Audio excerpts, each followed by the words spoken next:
أهلا بيكم في بودكاست حكاية التلات. أنا سلمى ودي المحاولة الأكبر لإنهاء أسطورة ونحس يوم التلات. في البودكاست هنا هنتكلم كل تلات جد وهزار عن معظم الستراجلز اللي بتقابلنا في حياتنا، فلو انتوا حاسين ان انتوا مهتمين اتفضلوا معانا برجلكم اليمين. بعد آخر مرة اتقابل فيها علي مع البنت اللي كان بيحبها بعد ما سابوا بعض، كان حاسس ان هو محتاج يسمع أغنية مسار إجباري كانت هتفرق في الوداع. وبعد آخر مرة دينا شافت صاحبتها حبيبة قبل ما تهاجر أمريكا، بعتت لها على الواتساب أغنية مسار إجباري كانت هتفرق في الوداع. الحكايتين مختلفين وخط سرهم مختلف جدا عن بعض، مفيش غير حاجة واحدة بس اللي بتقربهم من بعض أو بتخليهم يبقى في ميدل جراوند ما بينهم، وهي الوداع. عاملين ايه؟ وحشتوني جدا جدا جدا. اهلا بيكم في حكايه جديده وتلات جديد واسبوع جديد وحكايه جديده وحاجات كتيره بقى جديده. اولا احنا بنصور ودي حاجه جديده موت، محدش عارف في التصوير ده هيشوف النور ولا هيفضل موجود في الدرايف عندي محدش بيشوفه. تاني حاجه انا معايا جست، ودي اول مره يكون معايا جست في حياتي. فهاي يا جماعه، ده احمد. ازيك يا احمد؟ الحمد لله. ازيك سلمى؟ عامله ايه الاخبار؟ كله زي الفل الحمد لله. منورني. عشان ما نطولش وتبقى انترو سخيفة، قول لنا يا احمد كده باختصار اللي ما يعرفش مين احمد، من هو احمد حاتم وفي إجازة. اوكي، انا احمد حاتم. بحبش اعرف نفسي عن انا وظيفتي او حاجه، بحب اعرف نفسي بالحاجه اللي انا بحب اعملها. شخص بيحب الحياه، شخص بيحب الناس جدا. يمكن في حاجات كتير في الدنيا كانت بتأثر على الواحد وبتخليه الشخص اللي هو وصل له دلوقتي. يمكن الحاجات الكتير دي كان أثر فيا الحلو، الوحش أنا آسف، أكتر ما أثر فيا الحلو يعني. وفي الآخر خلاص الاتنين طلعوا الشخص اللي قدامك دلوقتي، بس وشخص بيموت في القهوة. احنا كده يعني اتقابلنا في ان احنا بنحب القهوة جدا.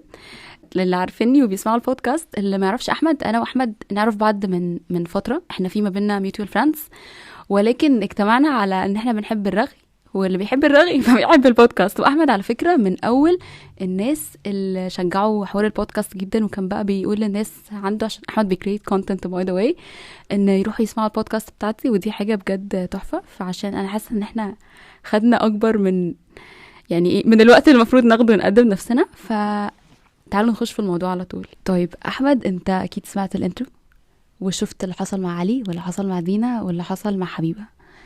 لو انت احمد بالنسبة ليك شايف ان انت لو عارف ان دي المرة الاخيرة ليك في اي حاجة، هل هتفرق في الوداع؟ اذا كانت علاقات عاطفية، اذا كانت صداقات، اذا كانت تواجد في اماكن based on الاغنية بتاعت مسار اجباري، كانت هتفرق في الوداع؟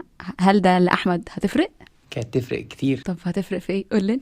تفرق في كل حاجة يعني، كانت تفرق في كلام كان ممكن يتقال وما تقالش، كانت تفرق في مشاعر كانت ممكن تبقى باينة وما تقالتش، كانت تفرق في كل حاجة، في تصرفات حتى كان ممكن مش شرط يبقى بالحلو، بس ممكن يبقى بالحلو ساعات حاجات كتير بالوحش. يعني ان انت ممكن تقول للي قدامك، لو انت عارف ان دي المرة الأخيرة اللي تشوف فيها حد اللي قدامك، كنت ممكن تقول له كلام بوزيتيف، اللي هو زي ما بنبقى عارفين ان فلان مسافر وبنجيب له هدايا والحاجات دي، وكان ممكن تبقى حاجات نيجاتيف اللي هو نمسكهم نعجنهم يعني.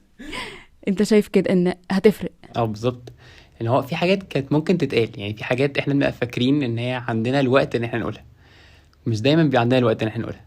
في حاجات ومواقف احنا بنبقى شايفين ان هو لا مش شرط اقول ده دلوقتي. هتفرق في ايه لو قلت للشخص قدامي ان انا بحبه؟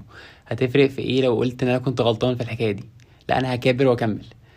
بعدين بنكتشف ان هو لا دي كانت المره الاخيره، كان في حاجات ما ينفعش تتعدى، وفي نفس الوقت في حاجات نيجاتيف كان لازم تتقال.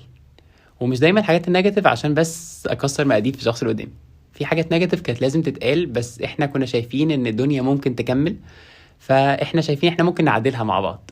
بس مع الوقت بنكتشف ان هو لا، احنا في حاجات لازم تتقال بشكل حتى لو بقى قاسي شويه، بس هي كانت لازم تتقال. يعني فاكر مثلا في مره انا ما كنتش اعرف ان دي اخر مره، بس انا كنت راضي تماما ان انا قلت الكلام مع انه كان كلام نيجاتيف جدا. مش معنى كده ان انا كنت شخص وحش بالنسبه لي طبعا، بس انا كان المهم بالنسبه لي ان هو خلاص لو احنا هنمشي المره دي، فمهم قوي ان انت تبقى عارف او انت تبقي عارفه ان الحاجه دي تفرق معاك انت لازم تبقى عارف انت مقصر في حق نفسك، لازم تبقى عارف ان انت مقصر في حق الناس اللي حواليك. كان شكلها قاسي شويه، فيمكن انا كنت عارف ساعتها، مش ما كنتش عارف، بس في علاقات كتير قوي انا ما كنتش عارف ده، فتساب البني ادم اللي قدامي يمشي وكان من حقي عليه او من حقه عليا ان انا اقول له كل العيوب اللي فيه، ان هو معلش انا اسف جدا، انت لو هتمشي النهارده فانا لسه بحبك ولسه شايل لك كل حاجه حلوه، فمحتاج اقول لك حاجات كتير قوي محتاج انت تغيرها، لو مش عشان انا عشانك انت قدام. انا بصراحه عمري فكرت في النيجاتيف اللي انت بتقوله ده، يعني انا لسه الايديا جت في دماغي دلوقتي. يعني كنت شايفه اول ما بدات تتكلم ان احنا نقول حاجه نيجاتيف، بصراحه كنت شايفه ان هي ممكن تكون حاجه الى حد ما هارش شويه على اللي قدامي، خصوصا ان انا همشي او ان احنا هنمشي، فانا مش عارفه انا هشوف اللي قدامي تاني ولا لا. بس وانت بتتكلم لما فكرت فيها، لو انا اتحطيت في الموقف ده وحد قال لي يعني لو حد قال لي حاجه عيب فيا وخلاص الحد ده مشي من حياتي، حاسه ان ولو مش دلوقتي ولكن بعد فتره ممكن اكون ممتنه ان هو فوقني لحاجه معينه، عشان لو ما فوقنيش انا ممكن اروح اعيد نفس السيناريو تاني في كيس تانية، وابقى شايفه ان حياتي ماشيه بنفس الوتيره، رغم ان كان ممكن حد يجي يكسر لي الوتيره دي. فبجد بصراحه شابو، انا ما شفتش، ما جاتش في دماغي الا دلوقتي. طيب يعني ايه ان الحاجه النيجاتيف اللي انت ممكن تقولها بس في نفس الوقت ما تكونش هارش، او ازاي نقول الحاجه النيجاتيف دي واحنا ماشيين بس من غير ما تكون هارش، او من غير ما تكون قويه على اللي قدامي فان هي تكسره او تضايقه؟ ده سؤال صعب، والدنيا فعلا في الاخر خالص especially ان انتي في الاخر خالص في جواكي عصبيه، يعني ما احنا عشان اللحظه اللي بعديها ان احنا مش هنعرف بعض تاني، اكيد في وصلنا لعصبيه شديده يعني. بس هي الفكره كلها في ان هو في جزء كده من الحب لازم يفضل موجود حتى لو احنا ماشيين. فالجزء ده لو هو موجود هنعرف نلاقي الطريقه اللي احنا نقولها بيها. وفي برضه كل حاجه بتتقال بطريقتين، يعني مثلا لو واحد هو كان مش مهتم بمذاكرته، انا عايز انبهه، ممكن اقول ان شخص فاشل، وممكن اقول له ان هو لا انت بص انت ابتديت تحود عن المسار اللي انت المفروض تمشي فيه. فنفس المعنى في الاخر خالص، بس احنا بنقوله ازاي. فنفس الحاجه اللي هو لو هو شخص مثلا اناني، فهو لو الشخص اللي قدامي شخص اناني، فانا مش لازم اقول له ان انت كنت اناني او هو انت كنت كذاب. فانا كنت محتاج اقول له مثلا انت لو هو كان كذاب، ان هو انت كان في كلام ممكن تقوله بشكل دايركت اكتر، كان ممكن تقوله بشكل واضح اكتر، بحيث ان انت توصل الموضوع لنتيجة في الاخر خالص، لان بدل ما الكلام يبقى عايم في الاخر. فهو الكلام بيتقال بطريقتين بس بنوصل في الاخر خالص لنتيجة واحدة. مظبوط. وحاجه كمان عايزه اضيفها، لما نيجي نقول لحد حاجه لازم نبقى مخلين بالنا من نيتنا، احنا بشر وفينا الحلو وفينا الوحش، وغصب عننا ساعات بنحس ان احنا ممكن نبقى عايزين نطلع النيجاتيفيتي اللي جوانا يعني على شخص، بس حاسين ان انا عايزه اكون هارش، بس في نفس الوقت انا لو كنت هارش انا ممكن بدل يعني اللي بقوله ده بيباك فاير في وشي، او بيجيب نتيجه عكسيه زي ما بيقولوا، يعني في حاجات كتيره جدا، بالذات في نهايات العلاقات اذا كنا عارفين او مش عارفين. واللي انا حاسه ان بصراحه صعب قوي ان احنا ما نكونش عارفين ان دي النهايه، بنبقى حاسين ان هي قربت، especially في انهاء العلاقات اللي بايدينا، يعني مش هنتدخل في امور ربنا اكيد، ولكن لما بننهي علاقه بايدينا بحس ان احنا بنبقى حاسين ان الموضوع ده قرب، فحاسه ان احنا ايه يعني نهايات اخلاق زي ما بيقولوا، فنبقى مخليين بالنا الى حد ما. انت قلت هتفرق في الوداع، احنا متفقين في كده. طيب مش شايف ان لو احنا قلنا ان هي هتفرق في الوداع، ان ممكن يكون ده نوع من انواع الندم؟ لو انا ببص على اللي فات من حياتي، علاقه انتهت فانا قاعده بفكر فيها، لو كنت عارفه بس ان دي المره الاخيره كنت ممكن اعمل كذا واقول كذا واقول كذا، بدل ما انا ابص لقدام واستفيد، ابص للعلاقه ان جنرال واشوف بقى الحلو والوحش اللي كان فيها مني ومن اللي قدامي واصلحه عشان علاقاتي اللي بعد كده. ده مش ندم؟ مش شايف ان هو ندم، لان هو لو نوع من انواع الندم فهو احنا بنقف عنده، بس عشان نبص دايما لقدام احنا محتاجين نراجع لورا. فعشان نبص دايما لقدام ونخطط احنا محتاجين نشوف الغلط كان قبل كده كان ايه، فكان هيفرق في ايه. طب ما هو هل دي اخر مرة هنودع حد؟ مش اخر مرة، ودي للأسف حقيقة يعني. فاحنا هنودع ناس بايدينا او غصب عنا، فعشان ما يتكررش معانا الموقف تاني فاحنا محتاجين نرجع نبص قبل كده كان الغلط فين. وعشان كده ده اللي بياخدنا تاني نفس الحتة، سواء بوزيتيف او نيجاتيف، عشان نعرف بعد كده ايه الكلام اللي يتقال. وبعد كده ممكن على فكرة ان هو كان يبقى ده اخر مرة نتقابل فيها، بس عشان احنا رجعنا نفسنا وعرفنا الغلط من المرة اللي فاتت، المرة اللي بعديها ما يبقاش اخر ولا. في العلاقه اللي بعدها احمد عنده حاجه ستوري كده هيحكيها لنا. انا عارفه عنها هنس، مش عارفاها كلها. فهنسمعها مع بعض عشان هي ليها علاقه بالوداع. القصة كانت مختلفة شوية، هي مش أشخاص ولا كانت علاقة حب ولا كانت صداقة. هي كانت بمكان أنا كنت بحبه أوي. أنا كنت عايش طول عمري في السعودية، وبعدين أنا ما كنتش أعرف إن دي آخر مرة أنا رايح هناك. رحت هناك ومع آخر الأجازة كانت بالنسبة لي أنا اللي هو لأ، أنا مش هتصور ومش هعمل حاجة خالص ولا هسلم بقى على الناس بعشم قوي. أنا كده كده راجع تاني. بعد كده بعديها بفترة عرفت ان احنا خلاص راجعين نهائي واحنا مش هنروح تاني. ودي من الحاجات اللي كانت تفرق بقى اخر مرة فيها في الوداع. كنت سلمت على كل الناس اللي انا اعرفهم وحضنتهم جامد. كنت صورت اخر لحظة في كل حاجة عشان ارجع لها تاني. كنت سلمت على المكان، او كنت هبقى فاكر كل التفاصيل. يعني ساعات ببقى ندمان بقى ان انا مش فاكر الديتيلز. فالنهاردة لما ارجع تاني للموضوع انا ما بسيبش باب للحكاية دي خالص. انا اي مكان بروحه بركز في كل تفصيلة فيه. اي حد بقابله انا ببقى مركز جدا ان انا كل حاجة حلوة اقولها له، كل حاجة وحشة نعدلها مع بعض. مش دايما بنعرف نعدل كل حاجة، بس مركز قوي في الحاجات دي عشان لو حصل وان دي كانت اخر مرة فمبقاش ندمان على ان في حاجة ممكن تتقال وانا ما قلتهاش.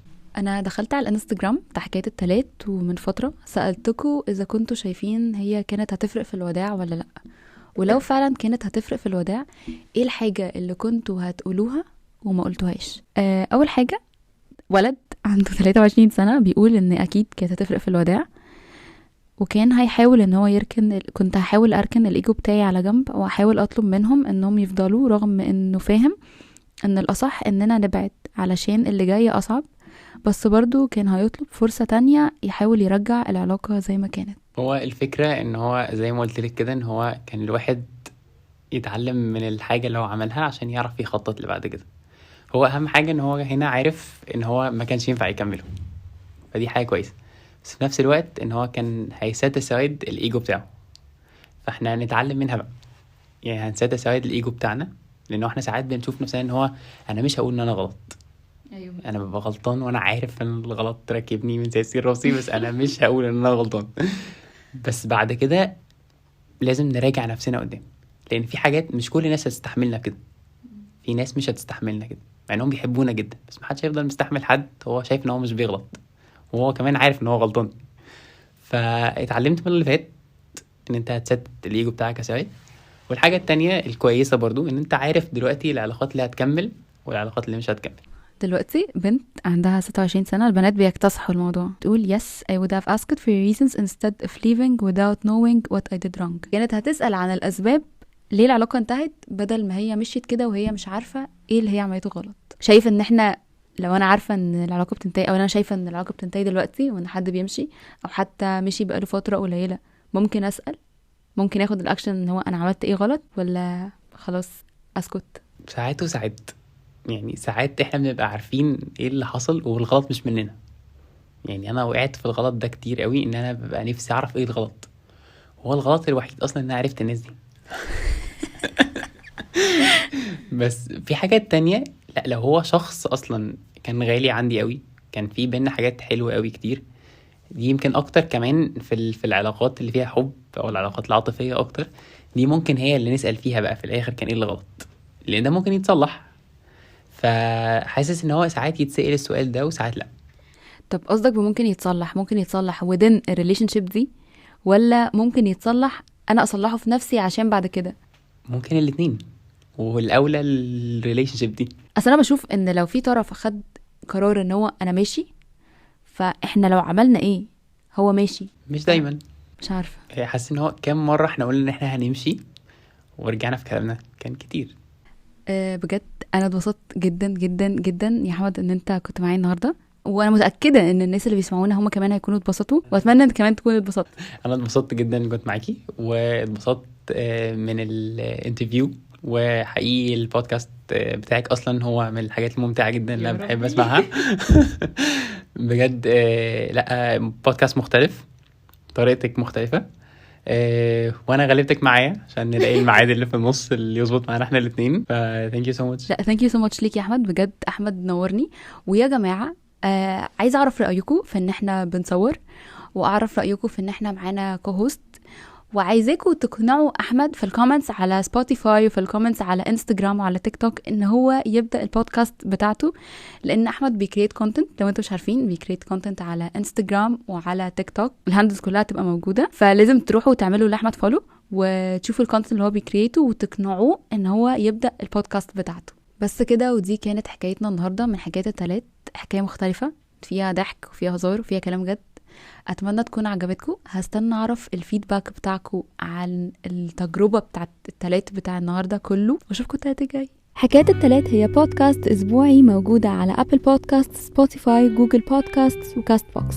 تقدروا تتابعونا على انستجرام وتيك توك @حكايات التلات بالانجلش. نتقابل التلات الجاي.